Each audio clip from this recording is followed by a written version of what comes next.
बिस्मिल्लाहिर्रहमानिर्रहीम। अस्सलाम वालेकुम नाज़रीन, मैं हूँ साकिब बशीर। ज़हीर अहमद केस से मुतल्लिक बात करेंगे। ज़हीर अहमद केस में एक बड़ा जो है वो टर्न आया है, बड़ी खबर आई है।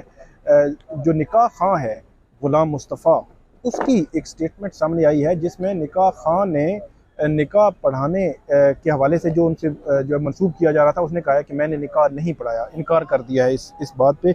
आज जो निकाह खां की वीडियो सामने आई है, उस वीडियो में जो कुछ उसने कहा है वो सबसे पहले मैं आपको बताऊंगा, और इस केस में उसका इम्पेक्ट अब क्या होने जा रहा है, क्योंकि ये केस बुनियादी तौर पर अगर देखा जाए तो निकाह पे खड़ा है। मतलब एक कम उम्र बच्ची का निकाह हुआ ज़हीर के साथ, फिर वो बच्ची माइनर डिक्लेयर हो गई। अब जो उस पर कानूनी जंग जो है वो जारी है कराची की अदालतों में, सिंध हाई कोर्ट में भी, जो मातहत जो डिस्ट्रिक्ट कोर्ट्स है वहाँ पे भी, उसके बाद सुप्रीम कोर्ट में भी ये मैटर गया, जो कराची रजिस्ट्री में इस पर समाअत हुई थी, लाहौर हाई कोर्ट में भी। मतलब एक तवील किस्म की एक जंग जो है वो कानूनी जंग जारी है, जो 16 अप्रैल को शुरू हुई थी। 16 अप्रैल को वो बच्ची घर से निकली थी, और उसके बाद स्टेप बाय स्टेप इसमें बहुत बड़ी तब्दीलियां जो है वो आती रहीं। शुरू में सिंध हाई कोर्ट ने एक जो है वो वहाँ पे जो मेडिकल करवाया था, और उसकी बुनियाद पर बच्ची की जो उम्र डिटरमिन की गई थी वो तकरीबन 16 और 17 साल के दरमियान जो डिटरमिन हुई थी। लेकिन उसके खिलाफ उसके वालिदैन पहले सिंध हाई कोर्ट के फैसले के खिलाफ सुप्रीम कोर्ट गए। सुप्रीम कोर्ट ने उनको कहा कि आप मुतलका फोरम पे जाएं। मुतलका फोरम में 11 रुकनी मेडिकल बोर्ड बना, उन्होंने बच्ची को माइनर डिक्लेयर कर दिया। उसके बाद अब जो डेवलपमेंट है वो भी बहुत बड़ी डेवलपमेंट है कि जो निकाह खां है उसने ये कह दिया है कि वो निकाह उसने पढ़ाया ही नहीं है। अच्छा, उसने कहा क्या है?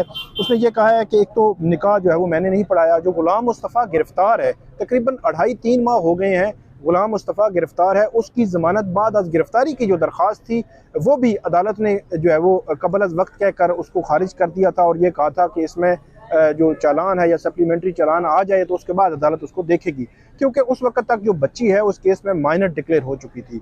अच्छा, इसमें एक तो उसने ये कहा है कि मैंने जो है निकाह नहीं पढ़ाया। उसके ये बात ये कहा है कि झूठ की बुनियाद पर उनसे मंसूब किया गया है ये निकाह वाला जो मामला। और ये भी कहा है कि वो तो इनको जानता ही नहीं, सिर्फ ज़हीर को उसने कहा देखा है, और इसके अलावा वो किसी को नहीं जानता। तो ये भी जो है वो एक खौफनाक चीज़ है। क्या ये जो स्टेटमेंट है, एक जो वीडियो में वो बात कर रहा है, क्या वो किसी अदालती फोरम पर ख़ास तौर पर जो मजिस्ट्रेट के सामने कोई ऐसी स्टेटमेंट देगा? ये वो सवाल है जिसका जवाब अभी आना है। इसके अलावा वो उसने ये भी बात की कि हक सच की जो है वो बात करनी चाहिए, और इल्ज़ाम उसने ये लगाया कि जो निकाह का जो फॉर्म होता है वो उसने कहा कि किसी ने चोरी किया मेरा निकाह का फॉर्म। अच्छा, इसमें इंटरेस्टिंग चीज़ ये भी है कि ये पहली दफ़ा उसने ये जो है वो एक चीज़ सामने लाई है। अब इस पे भी अलग से सवालिया निशान है कि 16 अप्रैल के बाद जो है वो उसकी गिरफ्तारी होती है तकरीबन 2 हफ्ते के बाद, और उसके 3 मंथ जो है वो जेल में रहने के बाद उसके बाद ये स्टेटमेंट दे रहा है। ये पहले दिन की स्टेटमेंट नहीं है, तो इसलिए ये इसको ब्रेक थ्रू अब तब हम कहेंगे कि जब ये किसी मजिस्ट्रेट लेवल पे जाके मजिस्ट्रेट के सामने कोई ऐसी स्टेटमेंट दे दे और वो सॉलिड भी हो, वो साबित हो जाए कि ये जो सारी चीज़ें हैं, मतलब इसको आप जो इसमें ट्रायल होना है, ट्रायल में जो सॉलिड चीज़ है वही देखी जानी है। अच्छा, इसके बाद ये कहता है जी मेरा जो फॉर्म था उसको चोरी किया किसी ने, चोरी करके जो मेरा नाम ग़ुलाम मुस्तफ़ा है, किसी और ने ग़ुलाम मुस्तफ़ा बन के उस पर दस्तखत किए और वो निकाह जो है वो पढ़ाया। और उसने कहा जी जो उसने वो उस दिन लाहौर में ही नहीं था, उसने कि जिस दिन ये निकाह लाहौर में पढ़ाया गया था, ये 17 अप्रैल आई थिंक तारीख है, कि उस दिन वो लाहौर में ही नहीं था। तो ये भी अलग से एक बड़ी इंपॉर्टेंट चीज़ है। उसके बाद उसने ये कहा कि पहले दिन से, अच्छा पहले दिन से ये यहाँ पे ये स्टेटमेंट दे रहा है, मतलब जो एक वीडियो में भी ये बात कर रहा है, लेकिन इससे कबल ये ऐसी बात सामने आई नहीं। लेकिन वो कह रहा है जी मैं पहले दिन से, मैं तो कह रहा था कि मैंने तो इसमें शामिल ही नहीं हूँ, मेरी CDR जो है वो आप निकाल के देख लें, या वो जो CCTV कैमरे हैं वो निकाल के देख लें, मैं 10 कुरान जो है उठाने के लिए तैयार हूँ। ये भी बड़ी एक अजीब सा अलमिया है कि ऐसी चीज़ों में आप पहले तो इस किस्म के मामलात में आते हैं, उसके बाद कुरान को ले आते हैं दरमियान में, और कुरान उठाने का उसने कहा जी मैं कुरान उठाने के लिए तैयार हूँ। लेकिन अब देखना ये है कि इसका इम्पैक्ट क्या हो सकता है। डेफिनेटली जो कानून की नज़र में तो मेरा ये ख्याल है कि काफ़ी पेचीदगियाँ हैं उसके में। आप ये कह सकते हैं कि इसकी असर क्या होगा, इस पे बड़े अभी जो है वो सवालात मौजूद हैं। जो मैंने आपको बताया भी कि क्यों जब 3 माह या 3.5 माह के बाद वो बंदा ये बात कर रहा है, इससे पहले कोई ऐसी बात नहीं की, कोई बयान नहीं दिया, कोई स्टेटमेंट नहीं दी, कोई चीज़ जो है वो सामने नहीं लाए।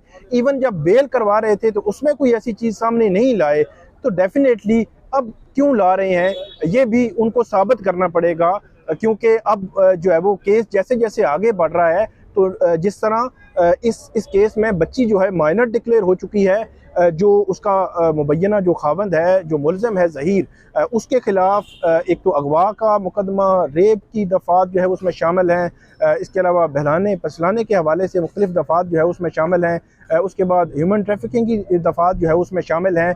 तो जहाँ पे जो मरकज़ी मुलज़म है उसके ख़िलाफ़ कार्रवाई होनी है, वहाँ पे उसके साथ को अक्यूज़ जो ये जो निकाह खां है या गवाह हैं, इनके ख़िलाफ़ भी कार्रवाई होनी है कि आपने जब ये निकाह पढ़ाया तो आपने अपने उस निकाह नामे पर यह लिखा कि 18 साल की बच्ची है, तो आपने क्या उसका जो रिकॉर्ड है वो देखा था? तो ये सारी चीज़ें जो है उनको क्लियर करनी चाहिए थी। तो उसमें गवाह, निकाह खां और मरकज़ी मुलज़म ये सारे जो है उसमें मुलज़िम हैं। तो डेफिनेटली इन तमाम के ख़िलाफ़ अलग अलग जो है वो ट्रायल में चीज़ें आगे बढ़ेंगी, लेकिन इसका केस पे क्या असर होगा, बज़ाहिर मुझे नहीं लगता कि बहुत बड़ा कोई असर हो, कि ऐसी चीज़ जो है 3.5 माह के बाद आ गई है। उसकी मिसाल मैं आपको दे देता हूँ। यहाँ इस्लामाबाद में ही कचहरी में केस नूर मुकद्दम केस जो है वो बड़ा एक मशहूर केस आपने सुना होगा।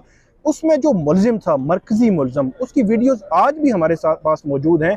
उस मुलज़िम ने उन वीडियोज़ में कन्फेस किया, ये माना कि ये जो मर्डर उसने किया, और वो सारी चीज़ें उसने मानी कि क्यों मर्डर किया, उसके पीछे वजूहात क्या थी, सारी चीज़ें वो वीडियोज़ मौजूद हैं। इवन वो जज के जो कोर्ट रूम था उसके रोस्ट्रम पे आके उसने ये चीज़ें कहीं कि उसने जो है वो ये किया है और उसको माफ़ कर दिया जाए। इवन जो वालिद था जो मकतूला का, उसको भी ये रोस्ट्रम पे जज के सामने खड़े होकर वो ये कह रहा था कि मैंने ये काम किया है, मुझसे ये गलती हो गई, तो जो वालिद को कह रहा था मुझे माफ़ कर दें, और जज सुन रहा था। इसके बावजूद जो उन्होंने रिकॉर्ड पे जो मौक़िफ़ लिया वो ये था, जो उन्होंने केस लड़ा कानूनी तौर पर, उसके वकील ने वो यही लड़ा कि उन्होंने ये मर्डर नहीं किया, और उस पे के पीछे मुख्तलिफ उन्होंने एंगल्स लिए। तो इसलिए मैं ये कह रहा हूँ कि एक सहाफ़ी की जो एक वीडियो जो उसने बनाई है, उस पे अगर वो ऐसी स्टेटमेंट दे रहा है, तो क्या जो ट्रायल में या जो मुतलका फोरम्स हैं, ख़ास तौर पर जिस बयान की हैसियत जो है वो कानून की नज़र में होती है, क्या वहाँ पे भी ऐसा बयान देगा?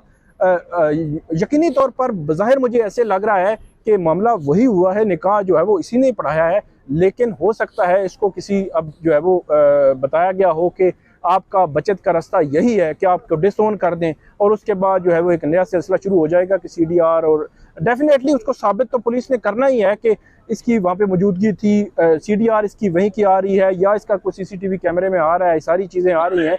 लेकिन इसका केस पे क्या असर होगा, लेकिन इस पे अभी कबल अज़ वक्त है कि इस पे उस तरह की बात की जाए। बहरहाल ये बयान उसने दिया है, देखते हैं कि इसको अब कैसे आगे जो है वो जो मुद्दई के वकला हैं वो उसको कैसे इस्तेमाल करते हैं। तो ये थी नाज़रीन ज़हीर अहमद केस की अपडेट जो आपके साथ शेयर की। इस वीडियो पे आप हमें फीडबैक ज़रूर दीजिएगा। अल्लाह हाफ़िज़।